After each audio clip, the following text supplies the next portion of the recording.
그래서 저희 교회가 마태복음 5장 산상수훈의 말씀 은혜를 받고 있습니다. 지난주까지는 이제 팔복의 말씀의 은혜를 받고 하나님의 나라 천국에 과연 무엇을 의미하는지 그에 대해서 저희가 은혜 받았고요. 그리고 이번 주와 다음 주는 이제 너희는 세상의 소금이다, 너희는 세상의 빛이다 라는 말씀으로 이 산상수훈은 거기까지 말씀의 은혜 받고 그 다음부터는 이제 요엘서의 회복으로 들어가도록 하겠습니다. 너희는 세상의 소금이다.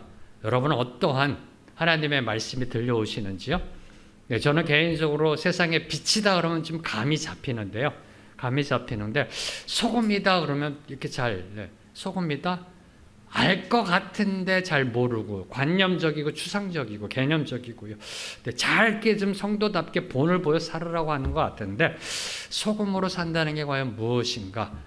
네, 그래서 오늘 하나님의 말씀을 중심으로 해서요. 예수님이 말씀하신 이 세상의 소금이라는 것이 무엇인지에 대해서 은혜 받고자 합니다. 자, 보통 사람들이 얘기할 때 이 세상에는 세 종류의 사람이 있다라고 합니다. 네, 세 종류의 사람 어떤 사람인가요?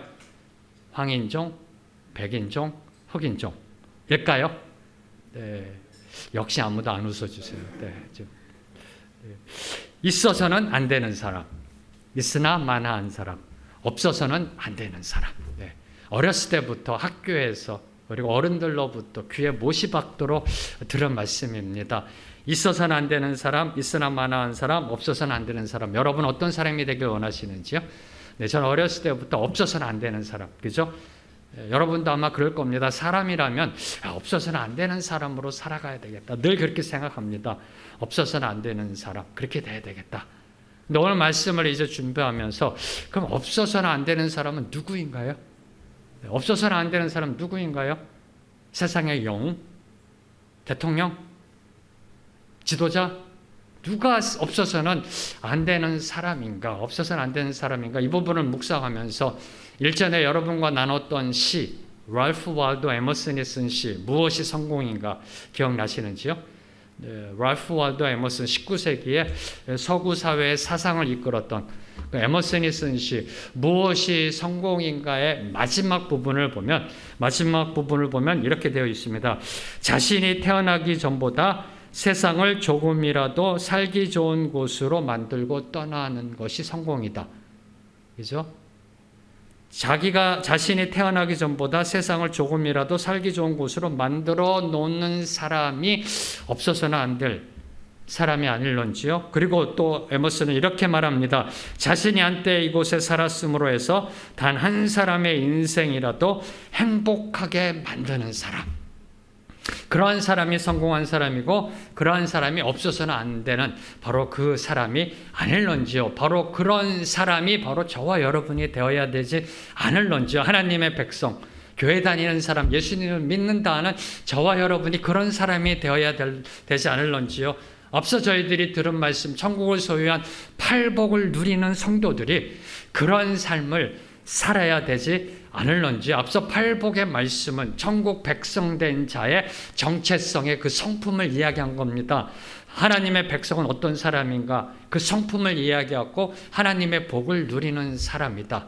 이제 예수님께서는 그들이 세상을 어떻게 살아가야 할지에 대해서 가르치고 계시는 겁니다. 그 말씀이 이제 오늘과 다음 주에 저희들이 2주에 걸쳐서 은혜 받고자 합니다. 한마디로 팔복은요, 성도는 누구인가?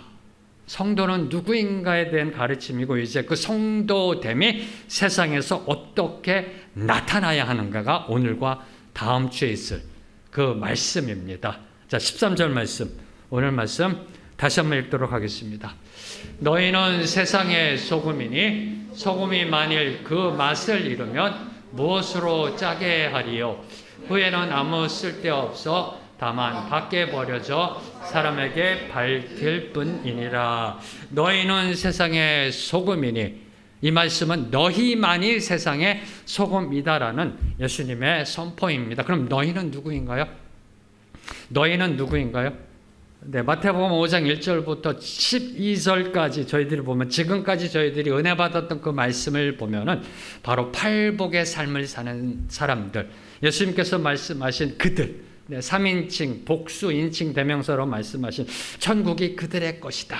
심령이 가난함으로부터 해서 의를 위하여 핍박받는 자들, 그들이 바로 너희임을 가리키는 거고요. 11절에 특별히 하나님의 의를 위하여 예수님 때문에 핍박받고 박해받고 조롱받고 무시당하는 그들이 너희이고, 12절에 그럼에도 불구하고 기뻐하며 즐거워하는 자들, 그들이 바로 너희라는 겁니다. 한마디로 예수님을 따라 감람산을 거쳐 갈보리까지 기뻐하며 나아가는 예수님의 제자들, 바로 그들이 세상의 소금임을 선포하고 계시는 겁니다.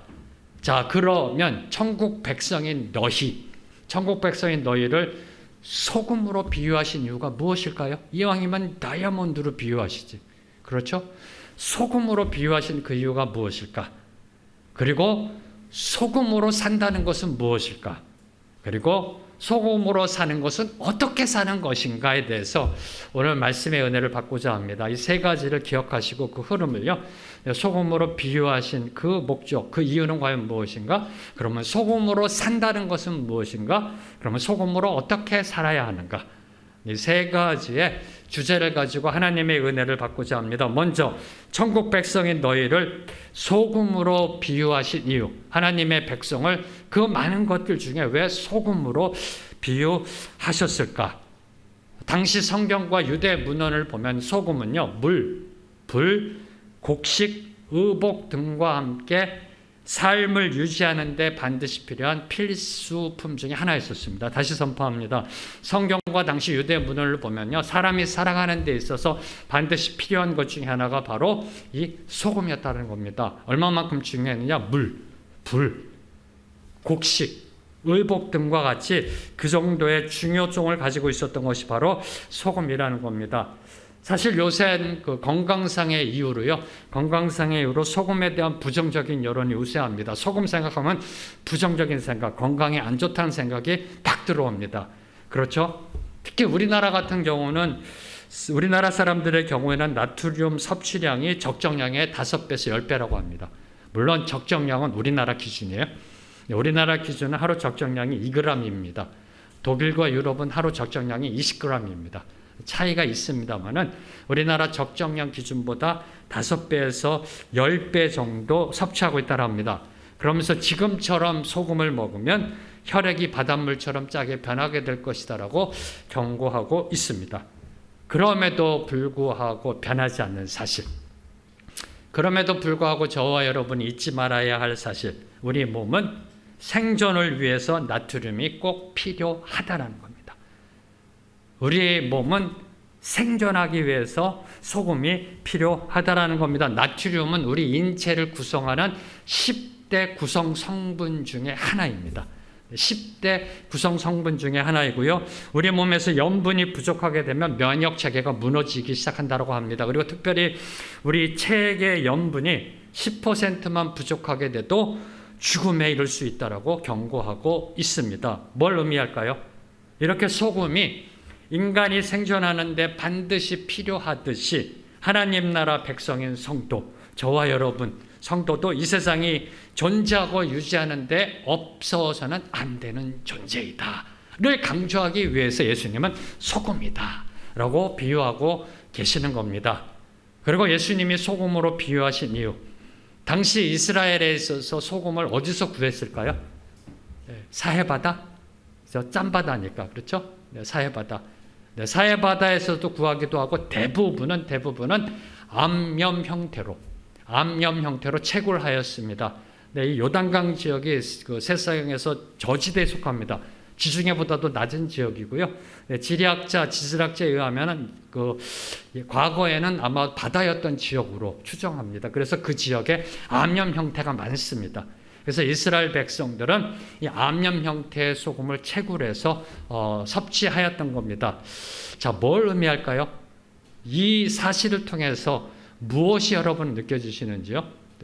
소금은 원래의 자리, 바다 또는 산, 그렇죠? 바다 속에 있던 소금이든 암염 형태로 있던 소금이든 바다 또는 그 산이 원래 소금이 있던 자리지만 그 자리에서 나와서 정제되어 쓰일 때 비로소 무엇이 된다?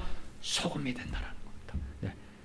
여러분이 서해 앞바다 가가지고 소금아 한다고 그게 소금인가요? 바닷속에 있는 게 아니요.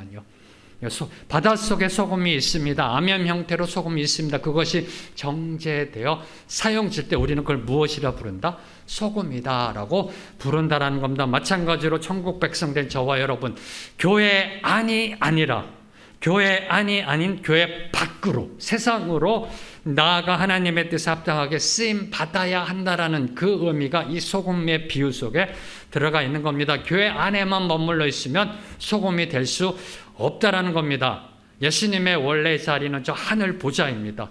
예수님의 원래 자리는 저 하늘 보좌이십니다. 그러나 우리를 구원하기 위해서, 저와 여러분, 우리 죄인들을 구원하시기 위해 그 자리를 떠나 이 세상에 오신 것처럼 저와 여러분도 어디로 들어가야 된다? 세상 속으로 들어가야 한다는 것이 이 소금의 비유 속에 들어가 있는 겁니다. 그래서 예수님은 이렇게 선포합니다. 너희는 교회 속의 소금이다가 아니라, 너희는 교회 속의 소금이다가 아니라 세상 속의 소금이다.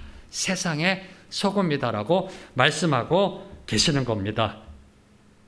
자, 그러면 요 대목에서 한번 여러분 묵상해 보시기 바랍니다. 그러면 나는 세상의 소금인가? 네, 나는 세상의 소금인가? 한번 묵상해 보시고요. 나는 세상의 소금이다 하시는 분은 마음속으로 손을 들어주시기 바랍니다. 뭐 이렇게. 네, 많은 분들이 드시네. 네, 네. 나는 세상의 소금인가? 네, 대부분 이 질문을 딱 던지면요, 이렇게 얘기합니다. 아유, 목사님, 내 앞가림하기도 힘듭니다, 지금. 네. 제 신앙생활 하나 제대로 하기도 힘듭니다. 근데 무슨 세상의 소금인가요? 네. 정말 냄새 나는데 무슨 소금의 역할을 제가 할 수 있겠습니까? 라고 대부분의 성도님들, 네, 이렇게 대답을 합니다. 그래서 오늘 말씀 속에 주목해야 될 거예요. 예수님이 뭐라고 선포하나요? 너희는 세상의 소금이 되거라라가 아닙니다. 너희는 세상의 소금이 되라가 아닙니다. 명령법이 아닙니다. 뭐죠? 너희는 세상의 소금이다. 직설법으로 예수님께서는 선포하고 계시는 겁니다. 이는 제자들이 이 말씀을 들은 후부터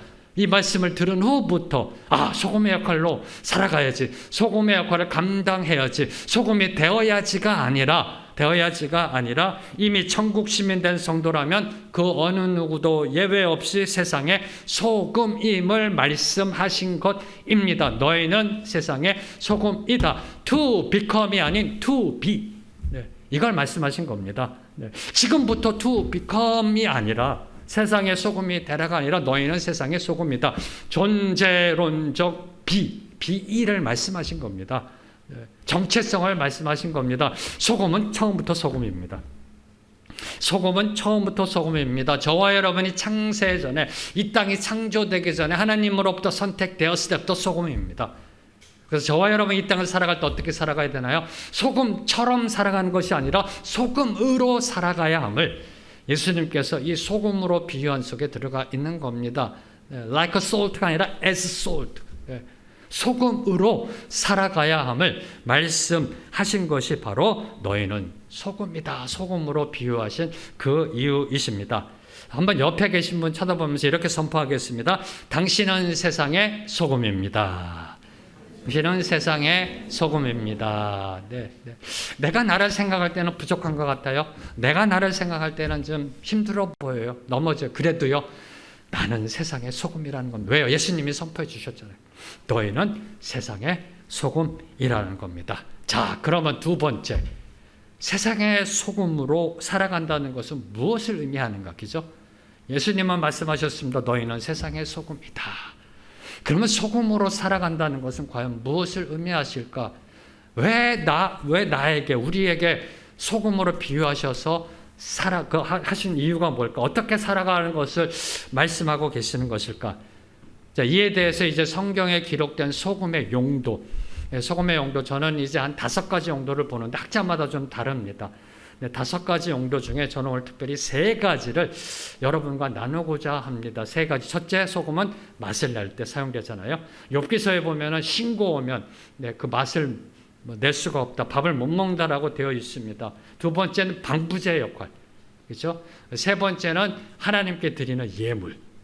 이 3가지를 중심으로 저희들이 소금으로 살아가는 것이 무엇인지를 은혜 받고자 합니다. 참고로 다른 2가지는 심판의 의미가 있고요, 언약의 의미가 있습니다. 그런데 오늘 이제 저희들이 세상의 소금으로 살아가는 데 있어서 좀 더 관련이 있는 세 가지, 맛, 방부제, 하나님께 드리는 예물, 이 세 가지로 어떻게 소금으로 살아간다는 것이 무엇인지를 깨닫고자 합니다. 첫째, 소금은 맛을 내는데 사용되어진다는 겁니다. 지금 21세기는 뭐 화학적 조미료도 있고요, 여러 가지 다양한 종류의 간장도 있고요, 많습니다. 그러나 예수님 당시에 있어서 그 음식의 간을 맞추는 것, 이제 음식의 맛을 내는 데 있어서는 소금이 반드시 필요했었습니다. 그 음식의 간을 맞추는 것이 소금이었었습니다. 따라서 세상의 소금이라는 것, 저와 여러분이 세상의 소금으로 살아간다는 것은 한마디로 세상의 간을 맞추는 삶을 살아가라는 겁니다. 세상의 간을 맞추는 게 뭘까요? 이 세상을 살맛 나는 세상으로 만들어라. 이 세상을 살맛 나는 세상으로 좀 만들어라. 이것이 바로 저와 여러분에게 소금이다라고 말씀하신 그 의미가 들어가 있는 겁니다. 근데 주의해야 될 것, 뭘 주의해야 될까요? 소금이 많이 들어가면 어떻게 되나요? 짜요. 그죠? 짜게 됩니다. 소금이 많이 들어가면 짜게 됩니다. 소금이 많이 들어가면 짜게 되면 두 가지 중에 하나예요. 두 경우 중에 하나입니다. 뭐죠? 그 음식을 버리게 되거나 아니면 억지로 먹으면 건강에 해롭게 되거나, 둘 중에 하나입니다. 소금이 많이 들어가면 짜게 된다는 겁니다. 그리고 그 반대로 소금이 많은 것도 문제지만 소금이 적은 것도 문제라는 겁니다. 소금이 적은 것도 문제라는 겁니다. 미국 심장협회가 발표한 자료에 의하면 소금을 적게 섭취한 사람들이 적절한 양을 섭취한 사람보다 심장 발작이 4배가량 더 많다. 놀라셨죠? 소금을 많이 먹으면 고혈압 내지는 심부전증 생깁니다. 근데 소금도 적정량보다 적게 먹으면 우리 체내에 부족하게 되면 심장 발작이 4배가량 더 높아지고요. 우리 몸에서 나트륨이 부족하면 식욕부진, 구역질, 구토, 집중곤란, 무기력, 정신불안, 두통 등의 증상이 나타난다고 경고하고 있습니다. 믿으셔도 됩니다. 의학자들이, 의사들이 발표한 자료니까요. 무슨 뜻일까요? 우리 몸이 건강하려면 적정량의 소금이 반드시 필요하다라는 겁니다. 그리고 음식에 따라서도 적정량의 소금이 필요하잖아요. 여러분이 된장찌개를 끓이실 때, 나물을 무칠 때 적정량의 소금이 필요합니다. 그러하듯 우리 성도의 역할도 장소와 상황에 따라 너무 과하거나 모자라지 않는 세상적 양념이 되어야 한다는 겁니다. 이게 도전입니다. 이게 쉽지 않은 겁니다. 세상의 소금으로 살아간다는 건 무엇일까? 맛을 내야 된다. 세상에 맛을 내는, 간을 맞추는 삶을 살아가야 된다. 살맛 나는 세상으로 살아가야 된다. 그때 하나님이 예를 들어서 자, 너희들의 삶을 20g으로 해서 세상에 간을 맞춰서 얼마나 좋아요. 여기 가도 20g, 저기 가도 20g 하면 되는데 상황과 환경과 조건에 따라 다르다라는 겁니다. 간을 맞추는 게 다르다는 겁니다. 이것이 목사인 저에게 상당한 부담입니다. 그렇죠? 우리 김 집사님 만날 때, 이 집사님 만날 때 다릅니다. 제가 소금으로 살아가야 될 그게 다르다는 겁니다. 상황에 따라, 사람에 따라, 환경에 따라, 조건에 따라, 케이스 바이 케이스로 다 다르다는 겁니다. 이게 어렵더라고요. 그래서 이번 말씀을 준비하면서 주님 얼마만큼의 지혜를 주시옵소서. 얼마만큼, 이때는 얼마만큼일까? 이때는 얼마만큼일까요? 이때 상담할 때는 얼마만큼이고요. 이렇게 나아갈 때 주님이 주신, 감사하게도요, 주님이 주신 말씀이 하나 있었습니다. 하나님의 말씀이 너무나 감사하고.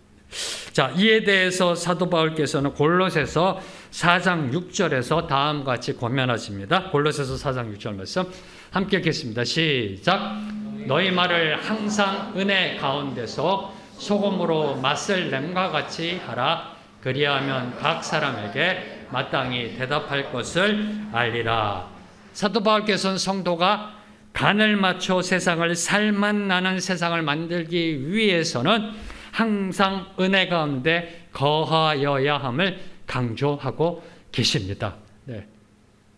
인간 황제명은 케이스 바이 케이스, 사람 만날 때마다 상황마다 어느 정도의 소금이 적정한지를 모릅니다. 과할 수도 있고요, 모자랄 수도 있고요. 그래서 어떻게 해야 된다? 항상 주님이 주신 은혜 가운데 거하면 주님이 알아서 해주신다는 겁니다. 주님이 알아서 해주신다는 겁니다. 세상에 간을 맞추는 것도 내가 할 수 있는 게 아니라는 겁니다. 네. 이 깨달음을 주시는데 얼마나 감사한지요. 네.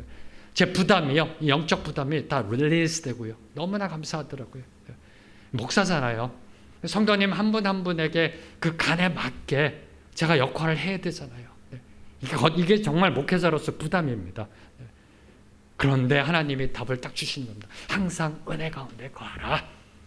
항상 은혜 가운데 거하라. 그러면 주님이 알아서 하시겠다는 겁니다. 성령께서 알아서 하시겠다는 겁니다. 성령께서 케이스 바이 케이스로 1g이 필요한 데는 1g만 딱 넣게 해주시고 10g이 필요하면 10g을 넣게 해주실 것이고 그래서 항상 은혜 가운데 거하라라고 말씀하고 계신 겁니다. 특히 세상에 간을 맞추어 살맛 나는 세상을 만드는데 특히 조심해야 될 거 언어 생활. 언어 생활임을 강조하고 계시는 겁니다. 너희 말을 소금으로 맛을 냄과 같이 하라. 너희가 말을 할 때 소금으로 간을 맞춘 그 말을 하라라고 말씀하고 계시는 겁니다. 세상의 분쟁과 갈등을 보세요. 다 어디서부터 출발하죠? 요 말. 첫 출발점은 늘 말이에요. 요 말. 요 말 갖고 국가 간의 전쟁이 이루어집니다. 늘 항상 출발점은 말이에요. 말. 네. 그래서 사도 바울께서는 말을 소금으로 맛을 냄과 같이 하라. 무슨 뜻일까요? 말을 할 때 짜지도 않고 싱겁지도 않게 적절하게 간을 맞추는 지혜로 선한 영향력을 미쳐야 함을 교훈하고 계시는 겁니다. 자, 여러분의 기억력을 테스트하겠습니다. 너무 멀리 가면 힘드니까 오늘 아침 자 일어나셔서 무슨 말씀하셨어요? 오늘 아침 네, 교회 오시기 바로 전에 성도들 만나서 무슨 말씀하셨어요? 네, 기억나시는 게 있으시잖아요. 이렇게 그죠? 그 말이 소금으로 친 말이었나요? 네. 말씀 앞에서 그 고민 좀 해보셔야 되지 않아요? 그죠? 네. 저는 이 말씀 앞에서요, 제 아내하고 한 말, 일주일 동안 했던 말, 그 소금으로 맛을 낸 말이었는가? 이것 또한 또 다른 힘듦으로 들어가더라고요. 어떻게 말을 할 때마다, 주님 어떻게 말을 할 때마다 소금으로 맛을 냈나? 생각하고 말을 해야 되나요? 어떻게 그런 언어 생활을 하나요? 너무 또 답답하더라고요. 안 그런가요? 자, 너희 말을 소금으로 맛을 낸과 같이 하라. 주님 제가 지금 말한 거 이거 소금으로 맛을 낸 건가요? 이거 어떻게 그런 삶을 살 수가 있어요? 그죠? 네. 또 묵상하며 기도하는 가운데 하나님은 또 말씀을 해결해 주세요. 말씀을 해결해 주세요. 너무나 감사한 게 요한일서 4장 5절에서 6절 말씀. 네, 함께 읽겠습니다. 시작. 그들은 세상에 속한 거로 세상에 속한 말을 하며 세상이 그들의 말을 듣느니라. 우리는 하나님께 속하였으니 하나님을 아는 자는 우리 말을 듣고 하나님께 속하지 아니한 자는 우리 말을 듣지 아니하나니 진리의 영과 미혹의 영을 이로써 아느니라. 이 세상에는 두 가지 종류의 말이 있다랍니다. 네, 두 가지 종류의 말, 하나님께 속한 말, 세상에 속한 말이 있다라는 겁니다. 자, 그럼 지금 나는 어떤 말을 하고 있는가? 어제 어떤 말을 했는가? 네, 어떤 말을 했는가? 이 질문을 묵상하면서 깨닫게 된 것. 내가 지금 하고 있는 말은 내가 듣는 말에 영향을 받는다는 사실입니다. 네. 내가 어떤 말을 듣고 있느냐에 따라서 내가 어떤 말을 하느냐 하는 겁니다. 네. 제가 개인적으로도 이 로마서에 묵상하게 되면 제가 말을 하는 게 상당히 논리적이 됩니다. 한번 여러분 테스트 해보세요. 그래서 제가 옛날에 이 청소년 어떤 상담하고 그럴 때는요, 특별히 그 싱가포르에 있을 때 청소년들 상담하고 사역할 때 지금 주의가 산만한 아이들은 로마서를 읽히라고 그랬고요. 그리고 너무나 이렇게 좀 각박하고 감정이 메마른 친구들에게는 시편을 읽어라. 시편을 읽으면요, 상당히 부드러워져요. 로마서를 읽으면 상당히 논리적이 돼요. 아이들에게요, 폭력적인 영화 계속 보여주세요. 그들의 입에서 어떤 게 나오는가, 어떤 말이 나오는가, 어떤 말을 듣느냐가 우리가 어떤 말을 하느냐를 결정하게 된다는 거예요. 그래서 사도 요한께서는 우리가 누구의 말을 들어야 하는가를 교훈하신 겁니다. 요한일서 4장 5절과 6절에서 우리가 누구의 말을 들어야 하는가, 세상에 속한 말은 세상이 듣는다라는 겁니다. 세상의 말은 세상에 속한 사람이 듣는다. 하나님께 속한 말은 하나님을 아는 자가 듣게 되어 있다라고 말씀하고 계시는 겁니다. 그 하나님을 아는 자가 천국 백성 된 자이고요, 팔복의 삶을 사는 자이고요, 그런 자가 바로 하나님께 속한 말을 하는, 소금을 낸 말을 하는 세상의 소금이 됨을 말씀하고 계시는 겁니다. 소리가 들리세요? 안 들리세요? 네. 제가 일부 예배 때도 안 들리실 것 같아서 보청기 사드릴까 말씀드렸는데요. 들리세요? 네, 이 소리가 들린다라는 건 어떤 존재가 있다라는 걸 인식하는 겁니다. 어떤 존재가 있구나. 그리고 고개를 돌려 보게 됩니다. 소리를 들으면 보게 되어 있습니다. 본다라는 것은 그 존재를 인정하고요, 그 존재와 관계를 맺어가는 겁니다. 보고 고개 돌리면 마이너스적인 관계를 갖게 되는 거고, 계속해서 보면 플러스적인 관계를 갖게 되는 겁니다. 무슨 뜻일까요? 우리가 무엇을 보느냐가 우리 인생의 방향과 비전과 가치관을 결정하는 첫 출발점이 된다라는 겁니다. 무엇을 듣는가, 들으면 보게 되어 있습니다. 우리가 무엇을 듣느냐가 우리 인생의 방향성을 정하는 첫 출발점이 된다. 아니, 우리 믿음의 성패까지도 결정하게 됨을 우리가 듣는 것부터 시작된다라는 겁니다. 지금 여러분 어떤 말을 듣고 계시는지요? 어떤 말을 듣고 계시는지요? 세상의 소리인지요? 세상의 언어인지요? 아니면 하나님 나라의 말씀인지요? 하나님 나라의 말씀을 듣는 자가 세상의 소금이고 세상의 소금처럼 말을 할 수 있다라고 사도 바울께서는 말씀하고 계시는 겁니다. 그 말씀이 바로 예수 그리스도께서 말씀하신 너희는 세상의 소금이다 라고 말씀하신 겁니다. 그러한 삶을 살기 위해서 잊지 말아야 될 것, 항상 은혜 가운데 거하라. 항상 은혜 가운데 거하라. 자, 두 번째로 소금은 방부제의 역할을 합니다. 그렇죠? 방부제의 역할. 2000년 전 이 예수님 당시에는 이스라엘에 냉장고가 있었을까요? 없었을까요? 네, 너무 뻔한 질문이죠. 네. 그래서 우리나라도 이 염장 음식이 발달되지 않았나요? 그죠? 네, 마찬가지입니다. 이 소금은 방부제 역할을 합니다. 썩는 것을 방지하고요, 부패되는 것을 방지하는 역할을 한다라는 겁니다. 출애굽기 30장 35절 말씀 함께 읽겠습니다. 시작.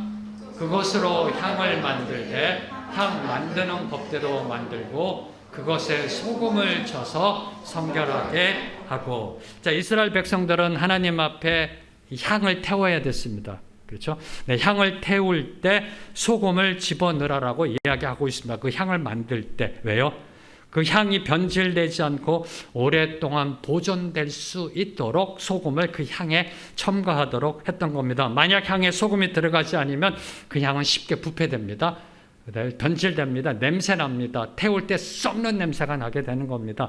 그 향의 기능을 감당하지 못하게 되는 겁니다. 마찬가지로 세상의 소금인 저와 여러분 천국 백성이 이 세상에 들어가지 않는다면, 이 세상이 없다면, 이 세상에 첨가되지 않는다면 세상은 어떻게 된다? 부패하고 썩어질 수밖에 없다라는 겁니다.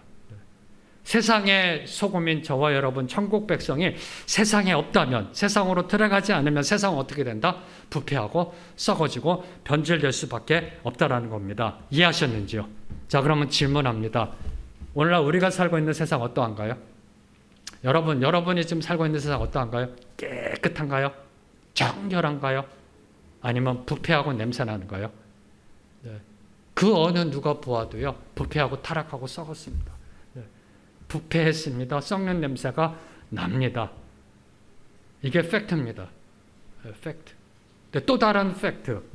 어딜 가나 교회가 있다. 어딜 가나 교회가 있다. 또 다른 팩트입니다. 이걸 우리가 어떻게 이해해야 될까요? 세상은 썩었다. 교회도 있다. 이걸 우리가 어떻게 이해해야 될까요?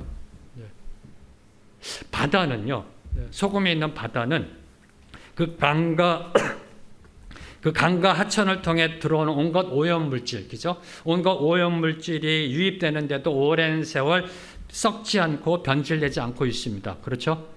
홍수 때만 해보세요. 강과 하천을 통해서 엄청난 오염물질 다 바다로 들어가잖아요. 아브라함 시대부터 보더라도 4,000년입니다. 지금 아브라함 시대로부터 보더라도 4,000년. 4,000년 동안 바다가 썩어서 냄새 나나요? 오랜 세월 지금 변질되지 않고 썩지 않고 있습니다. 그 이유를 학자들은 바닷물 속에 들어있는 3%의 소금 때문이다. 3에서 3.5%. 3%의 소금 때문에 오염물질이 들어와도 바닷물은 정화하고 살균하고 그래서 썩지 않는다라고 이야기하고 있습니다. 그 3% 때문에 바다가 짭짤한 겁니다. 30%도 아니고요. 3% 때문에 바닷물이 짭짤한 경우입니다. 이는 우리나라의 참된 성도가 3%만 돼도 사회가 깨끗해질 수 있음을 암시하는 겁니다. 이것이 예수님이 너희는 세상의 소금이다라는 그 의미 속에 들어가 있는 겁니다. 지금 우리나라 인구가 얼마죠? 5,100만이라고 합니다. 2021년 기준 5,100만입니다. 그 중에 3%, 150만 명, 최소 150만 명이 천국을 소유한 자답게 세상의 소금으로 살아간다면 세상은 정말로 깨끗한 사회를 유지할 수 있다라는 겁니다. 그런데 지금 믿는 자가 1,000만 명이나 된다라는 교회가 있는데 세상은 왜 이 모양일까요?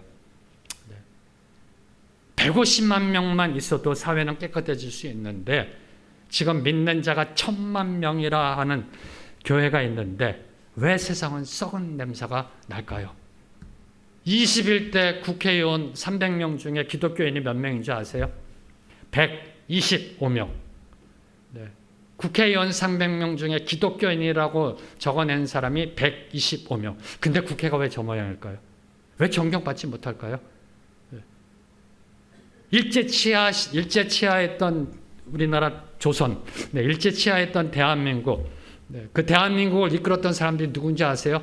일제치하에서 조선을 이끌었던 사람들 기독교인들입니다. 3.1운동 33명 중에 16분이 기독교인이었고요. 사회운동을 일으키고 계몽운동을 일으켰던, 병원을 짓고 그 사회를 올바른 방향을 이끌었던 도산 안창호 선생, 조만식 선생 다 기독교인입니다. 그 당시 기독교인이 몇 %인지 아세요? 2%.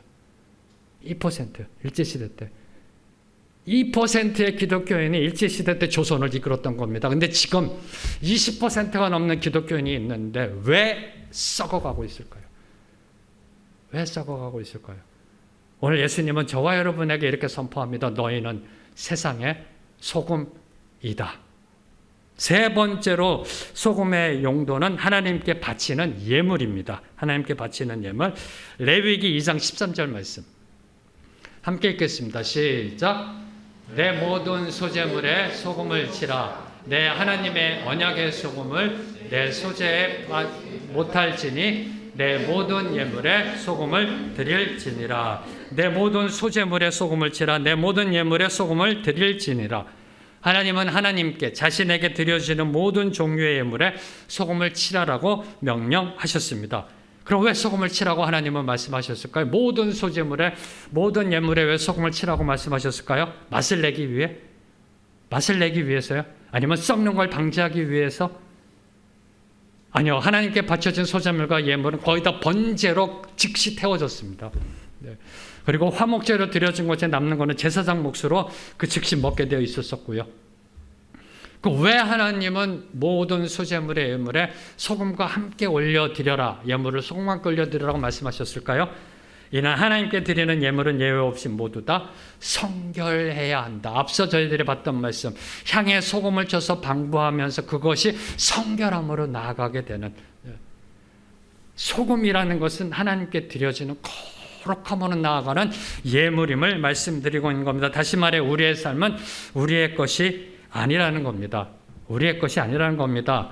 근데 구약의 동물 제사, 곡물 제사뿐만 아니라 거룩한 산 제사로 드리는 저와 여러분의 삶, 오늘 우리의 삶도 거룩해야 함을 말씀하고 계시는 겁니다. 저와 여러분의 삶은 하나님의 언약의 소금으로 친 인생이다라고 말씀하고 계십니다. 하나님의 언약 백성된 삶, 바로 그러한 거룩한 삶을 살아가야 함을 말씀하고 있는 겁니다. 하나님께 바쳐진 삶, 하나님과 언약 맺은 거룩한 삶, 이것이 세상의 소금이라는 본질적 정체성을 이야기하고 있는 겁니다. 세상의 소금이다라는 그것이 죽어있는 본질적 정체성은 나의 삶이 내 것이 아니라 하나님께 바쳐진 거룩한 삶이라는 겁니다. 언약 백성의 삶을 살아가야 함을 말씀하고 있는 겁니다. 그래서 우리 모두는 24시간 365일 매 순간마다 천국을 소유한 자답게 복된 자답게 팔복의 삶을 살아가야 하는 겁니다. 심령이 가난한 업부터 시작해서 의를 위하여 핍박받는 자의 삶을 살아가야 하는 겁니다. 그리고 신앙적뿐만 아니라 도덕적, 윤리적으로도 세상에 본이 되고 덕을 세우며 살아가야 하는 삶, 저 하늘 본향 들어갈 때까지 진실하고 허물 없이 살아가야 하는 삶, 바로 이것이 세상의 소금으로 살아가는 삶을 말씀하고 계시는 겁니다. 자, 이제 마지막으로 세상의 소금으로 살아가는 데 있어서 저와 여러분이 반드시 기억해야 될 것. 저희가 세상의 소금으로 비유한 그 이유에 대해서 들었고요. 그럼 세상의 소금으로 살아간다는 것이 무슨 의미인지 이해했고요. 이제 마지막으로 세상의 소금으로 살아가는 데 있어서 반드시 기억해야 될 것. 어떻게 살아가야 되는가. 세 가지 사실을 함께 나누고 오늘 말씀을 맺고자 합니다. 첫째, 소금 알갱이 하나로는 음식의 맛을 내거나 부패를 방지하는 역할을 제대로 할 수 없다라는 사실입니다. 소금 알갱이 하나로는 그 어떤 것도 할 수 없다라는 겁니다. 소금 한 알갱이의 효력은 미미합니다. 그러나 그 알갱이들이 합쳐지면 그 효능을 제대로 발휘하듯이 우리 성도들은 어떻게 해야 된다? 연합해야 된다. 공동체로 나가야 된다. 그래서 예수님 말씀하신 너희는 소금이니는 한 알갱이를 이야기한 게 아니라 한 덩어리.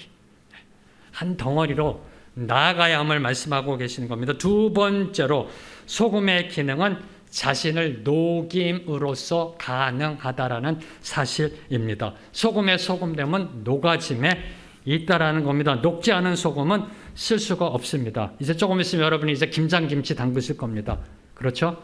네, 김장김치 배추에 소금을 절이는데 일주일이 지나도 소금이 그냥 그대로 있다고 생각해 보세요. 굵은 소금이. 네, 염장할 일 아닌가요? 감사합니다. 웃어주시지 않았습니다. 네. 염장하려고 소금을 넣는데 소금이 안 녹아. 그러면 염장할 일이 이건 진짜로요. 네. 소금의 기능은 어떨 때 나타난다? 녹아짐에 있다. 네. 소금은 녹아짐에 있다는 겁니다. 세상의 소금인 저와 여러분도 세상 각 요소마다 어떻게 해야 된다? 녹아 들어가야 한다는 사실입니다. 네. 녹아 들어가야 한다는 겁니다. 네. 고등어를 소금으로 절일 때 자반이죠. 그죠? 또는 조기 굴비. 고등어를 소금으로 절이는 거를 제가 한번 이렇게 TV로 본 적이 있습니다. 근데 그 고등어 전체요, 골고루 문질르더라고요, 소금을요. 베어들게. 전체 문질러서 소금이 베어들게 하더라고요. 우리도 우리 스스로를 세상에 문질러 베어 들어가게 해야 된다는 겁니다. 네. 녹아 들어가야 한다는 겁니다. 어떻게 해요? 나를 피우는 내려놓음에 그 희생과 섬김의 헌신으로 내가 죽지 않으면 절대 녹아 들어갈 수가 없습니다. 내 자아가 살아있으면 녹아 들어갈 수가 없다는 겁니다. 내가 죽음으로 세상으로 녹아 들어가야 한다는 겁니다. 세 번째로 소금이 짠맛을 잃으면 길에 버려져서 행인들의 발에 밟히게 된다라는 사실입니다.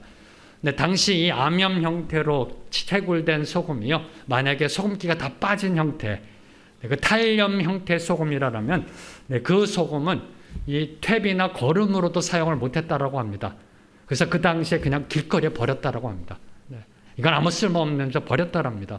길에 버리면 당연히 사람들의 밟히게 됨을 예수님께서는 말씀하셨던 겁니다. 마찬가지로 우리 성도가 세상에서 소금의 역할을 감당하지 못하면, 맛을 내지 못하면, 방부제 역할을 못하면, 거룩한 산제사의 삶을 살지 못하면 세상으로부터 멸시와 조롱거리와 비난과 무시와 그런 핍박을 받게 된다라는 겁니다. 그런데 그게 지금 오늘날 우리 교회 모습 아닐런지요? 아닐런지요? 세상이 우리 보고 뭐라고 그러나요? DOG 독교. 해석해드려요? 개독교라고 그러잖아요. 저희가 복음 얘기하면 뭐라고 그래요? 목사님, 너나 잘해. 전 존칭도 안 써요. 너나 잘해. 이게 지금 오늘날 우리 교회가 처한 현실이 아닌가요? 2000년 전에 예수님 말씀하셨습니다. 경고하셨습니다. 워닝 노티스를 주셨습니다. 소금이 짠맛을 잃으면 길가에 버려지게 된다. 즉 그 모습이 우리 교회 모습 아닐런지요? 짠맛을 잃어버려서 세상의 소금으로 살아가지 못하기 때문에 세상에 비난받고 있는 것 아닐런지요? 그런데 너무나 감사한 것은 소금은 짠맛을 잃어버리면 다시 그 짠맛을 회복할 수 없습니다. 소금은 짠맛을 잃어버리면 다시 그 짠맛을 회복할 수 없습니다. 그러나 저와 여러분, 하나님의 천국 백성된 저와 여러분, 우리 안에 계신 성령님의 도우심으로 다시 일어날 수 있다는 겁니다. 다시 세상에서 소금의 역할을 감당할 수 있는 능력이 주어진다는 겁니다. 저는 이것이 너무나 감사한 거예요. 그래서 이 땅에 교회가 있다는 그 존재만으로 저는 희망을 품는 겁니다. 성령께서 임하셔서 우리를 다시 한번 세상의 소금으로 사용하시면 이 세상은 바뀔 겁니다. 이 세상은 변화될 겁니다. 소금은 짠맛을 잃어버리면 다시 짠맛을 회복할 수 없지만 세상의 소금된 저와 여러분이 짠맛을 잃어버려도 성령께서 다시 우리를 들어 사용하시면 세상의 소금으로 일어날 줄로 믿습니다. 기억하십시오. 저와 여러분은 하나님이 세상 속에 뿌린 영원한 소금이라는 것. 영원한 소금이라는 겁니다. 세상이 왜 부패했지? 세상이 왜 이렇게 악하지? 세상이 왜 이렇게 썩었지? 냄새 났는지라고 질문하기 전에 저녁 뉴스 보면서 왜 이렇게 악하지? 20개월 된 여아를 어떻게 성폭행할 수 있지라고 질문 던지기 전에 저와 여러분이 답해야 될 것, 세상의 소금은 어디에 있는가? 나는 어디에 있는가라는 질문에 우선 먼저 저희들이 답을 해야 될 줄로 믿습니다. 우리 가정은 왜 맨날 믿는 가정인데 다투고 싸우고 화목하지 못할까? 우리 집안은 왜 이 모양일까? 크리스찬 가정이라 하면서 우리 수는, 우리 공동체는, 우리 교회는, 우리 나라는, 그래서 하나님이 저와 여러분을 세상의 소금으로 보내신 겁니다. 저와 여러분이 세상의 소금으로 살아간다면 과연 이 세상에 어떠한 일이 일어날까요? 저는 믿습니다. 우리 생명의 길 교회 성도, 비록 적은 숫자이지만 한 분도 빠짐없이 세상의 소금으로 살아간다면 이 서울이 뒤집어질 겁니다. 3%만 올바로 살아가도 바다가 유지될 수 있듯이 저는 믿습니다. 생명의 길 교회 모든 성도님들이 세상의 소금으로 살아가면 서울이 뒤집어지는 성령의 역사가 일어날 줄로 믿습니다. 이게 바로 제 소원입니다. 소망입니다. 주님, 제가 저 하늘나라 가기 전에 한번 경험케 하여 주시옵소서. 우리 모든 성도들이 세상의 소금으로 나아가 정말 이 땅에 하나님의 나라를 한번 세워보는 그런 영적 대부흥이 한번 일어나게 하여 주시옵소서. 이게 제 소원입니다. 우리의 교회가 교회다워져서 저와 여러분이 모두 다 주님의 소금으로 사용되어져서 교회가 교회되어지고 우리의 예배가 예배다워지는 그날을 소망하며 함께 찬양하며 나아가시겠습니다.